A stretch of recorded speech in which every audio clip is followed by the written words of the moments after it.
जय हिंद दोस्तों, sustainable structure में आपका स्वागत है।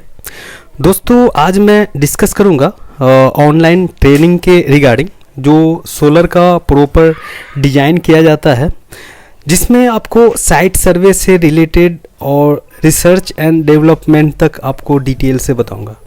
तो सबसे पहले आपको बताऊंगा कि सोलर का जो भी डिज़ाइन हो, जो ट्रेनिंग दिया जाता है किसके अकॉर्डिंग दिया जाता है और सबसे पहले क्या स्टार्टअप करना चाहिए। तो पहला पॉइंट आप नोट कर सकते हैं। पहला पॉइंट ये है कि सबसे पहले किसी भी जूनियर इंजीनियर हो या जो ट्रेनर जूनियर को ये बताएगा कि साइट सर्वे किस अकॉर्डिंग किया जाता है। साइट सर्वे में जो मेजरमेंट होता है वो कैसे किया जाता है उसके बारे में प्रॉपर तरीक़ा से बताऊंगा। और उस साइट सर्वे में आप कहाँ कहाँ सर्वे कर सकते हैं। सबसे पहला पॉइंट बनता है रूफ टॉप, जो छत पे नॉर्मल सोलर प्लेटें लगाई जाती है, ये डोमेस्टिक के लिए यूज होता है। लेकिन जो इंडस्ट्रियल और कमर्शियल यूज होता है उसमें आपको मेगावाट और गीगावाट लेवल तक का सर्वे करना पड़ जाए। तो मेगावाट और गीगावाट में आपको 2 से 4 दिन तक सर्वे करने में टाइम लग जाएगा। लेकिन जो रूफ टॉप होता है उसमें आप 2 से 3 घंटा में सर्वे कंप्लीट कर सकते हैं। अब दोस्तों सर्वे कंप्लीट होने के बाद क्या किया जाता है? जब सर्वे कंप्लीट होता है तो जीए लेआउट डिज़ाइन किया जाता है। जीए लेआउट, मॉड्यूल लेआउट कि आपका जो पैनल टोटल पैनल यूज होगा वो कितना क्वांटिटी होगा, तो उसके लिए आपको मॉड्यूल अरेंजमेंट लेआउट डिज़ाइन करना पड़ेगा। और मॉड्यूल अरेंजमेंट लेआउट हो जाएगा तो लैटिट्यूड और लॉन्गिट्यूड के अकॉर्डिंग आपको शैडो चेक करना पड़ेगा कि एक मॉड्यूल से दूसरे मॉड्यूल के बीच में कोई शैडो तो नहीं आ रहा है। ये चौथा पॉइंट हो गया। 5वें पॉइंट में जब जीए लेआउट और मॉड्यूल लेआउट कंप्लीट हो जाएगा और शैडो एनालिसिस हो जाएगा तो आपको स्ट्रक्चर डिजाइन करना पड़ेगा। तो दोस्तों स्ट्रक्चर कैसे डिजाइन करेंगे? और इरेक्शन लेआउट, इरेक्शन मीन्स यहाँ पे फैब्रिकेशन होता है। जो प्रोडक्शन में बहुत सारे जो टीम होते हैं स्ट्रक्चर डिजाइन मैन्युफैक्चरिंग करने के लिए, उसके लिए होता है। वो हर एक कंपोनेंट का अलग अलग पीडीएफ होता है, अलग अलग डिज़ाइन होता है, अलग अलग डायमेंशन के साथ। उसको एक पेज में कभी नहीं डिज़ाइन किया जाता है। लेकिन जो जीए लेआउट और मॉड्यूल लेआउट होता है वो एक ही पेज में डिज़ाइन किया जाता है। चाहे वो A4 से लेके A0 तक के पेपर में आप डिज़ाइन कर सकते हैं, लेकिन फैब्रिकेशन लेआउट नहीं डिज़ाइन किया जाता है। अब 6ठे नंबर पे आते हैं दोस्तों। यहाँ पे जो इम्पोर्टेंट है स्ट्रक्चर एनालिसिस करना। जो स्ट्रक्चर का स्ट्रेंथ और जो उसका स्टेबिलिटी है वो कहाँ पे चेक किया जाता है, किस सॉफ्टवेयर पे चेक किया जाता है, और क्या विंड स्पीड पे वो स्ट्रक्चर रुक जाए। तो स्टैड प्रो सॉफ्टवेयर होता है जो एडवांस सॉफ्टवेयर है, उस पर चेक किया जाता है, जिसमें लोड अप्लाई किया जाता है। लोड अप्लाई करने के बाद जो मॉड्यूल वेट होता है, डेड लोड भी चेक किया जाता है, लाइव लोड चेक किया जाता है। वो शैडो स्टैड प्रो पे किया जाता है। उसके बाद जो 7वें नंबर है वो इंस्टॉलेशन और फाउंडेशन लेआउट होता है। ये इंस्टॉलेशन या फाउंडेशन लेआउट यहाँ पे ये रिप्रेजेंट करता है कि आपने जो डिज़ाइन किए हैं, जीए लेआउट डिज़ाइन किए हैं, मॉड्यूल अरेंजमेंट किए हैं, उसको कैसे इंस्टॉल कर सकते हैं और किस बेसिस पे इंस्टॉल करेंगे, कहाँ कहाँ डायमेंशन होना चाहिए फाउंडेशन का। तो 7वें नंबर पे बताऊंगा। अब यहाँ पे आते हैं 8वें नंबर पे एसएलडी डिज़ाइन। तो दोस्तों यहाँ पे एसएलडी इलेक्ट्रिकल का पूरा पार्ट हो गया।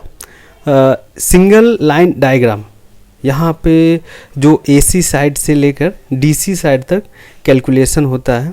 और इन्वर्टर और ट्रांसफार्मर के बीच में क्या वायर का कनेक्शन होना चाहिए, क्या वायर का थिकनेस होना चाहिए, कॉपर होना चाहिए, एल्युमिनियम होना चाहिए, ये एसएलडी में डिसाइड किया जाता है। ये इलेक्ट्रिकल का पूरा पार्ट हो गया। 9 नंबर पे आते हैं कॉस्ट कैलकुलेशन। कॉस्ट कैलकुलेशन आप इलेक्ट्रिकल पार्ट्स का भी कर सकते हैं और मैकेनिकल पार्ट्स का भी कर सकते हैं। कैसे कॉस्ट कैलकुलेशन करना पड़ता है उसके लिए प्रॉपर तरीक़ा से एक बीओएम बनाया जाता है, जिसमें आपको हर एक कंपोनेंट का अलग अलग डायमेंशन रहता है। कॉस्टिंग क्या होता है, पर वॉट या पर केजी या पर मेट्रिक टन क्या कॉस्ट आता है उसके बारे में बताऊंगा। क्लाइंट से कैसे डिस्कशन करना चाहिए, क्लाइंट से मीटिंग कैसे किया जाता है, क्लाइंट को क्या बताना पड़ता है कि क्लाइंट आपके प्रोजेक्ट को अप्रूव कर दे या क्लाइंट आपके प्रोजेक्ट से खुश हो जाए कि ये प्रोजेक्ट सही है, आप इस बेसिस पे वर्किंग कर सकते हैं। उसके साथ साथ क्लाइंट के साथ साथ जो आपके हेड होते हैं उनको कैसे हैंडल कर सकते हैं, कैसे उनको समझा सकते हैं, तो वो क्लाइंट मीटिंग में आपको प्रॉपर तरीक़ा से बताया जाएगा।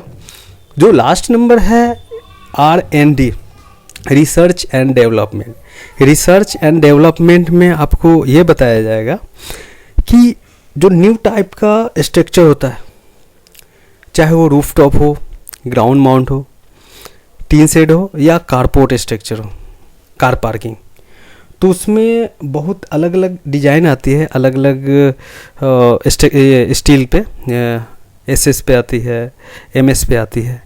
तो उस पे कैसे डिज़ाइन करेंगे और उसका रेट कैसे कैलकुलेट करेंगे, वो रिसर्च एंड डेवलपमेंट में आता है। उसके लिए 3D भी बनाया जाता है, आप देख सकते हैं मैंने 3D में बनाया हूँ। ये 3D एक तरह से प्रॉपर तरीक़ा से बनाया गया है, हर एक कंपोनेंट को अलग अलग डिस्क्राइब किया गया है, जिसमें आप देख सकते हैं पूरे एक बिल ऑफ मटेरियल्स बना हुआ है 1 से लेके 20 तक। अब आते हैं दोस्तों सॉफ्टवेयर। सॉफ्टवेयर कौन सा यूज करना है और कैसे यूज करना है उसके बारे में बताऊंगा। आप इस इतने सॉफ्टवेयर को रन कराने के लिए आपको कौन सा डेस्कटॉप लेना पड़ेगा, कौन सा कंप्यूटर लेना पड़ेगा, लैपटॉप या कंप्यूटर, उसके बारे में बताऊंगा। ऑटोकैड 2D और 3D डिज़ाइन करने के लिए, सॉलिडवर्क्स 3D डिज़ाइन करने के लिए, और STAAD pro connect, V8i SS6, SketchUp pro, CATIA V8 V5 3D, Corel Draw, CNC programming, ANSYS workbench, Excel, MS Word. ये सब सॉफ्टवेयर को रन कराने के लिए आपको एक डेस्कटॉप का बहुत ज़रूरी होता है, जिसमें कुछ उसका कॉन्फ़िगरेशन होता है। i5 लेना चाहिए या i7। और रैम भी डिपेंड करता है कि रैम कितना होना चाहिए, 8 GB होना चाहिए या 16 GB होना चाहिए। रोम पे भी आते हैं तो मिनिमम आपके पास कितना होना चाहिए उसके बारे में बताऊंगा। मैंने कुछ टॉपिक शेयर भी कर रखा हूँ, आप देख सकते हैं मेरे पुराने वाले लेक्चर में जाकर।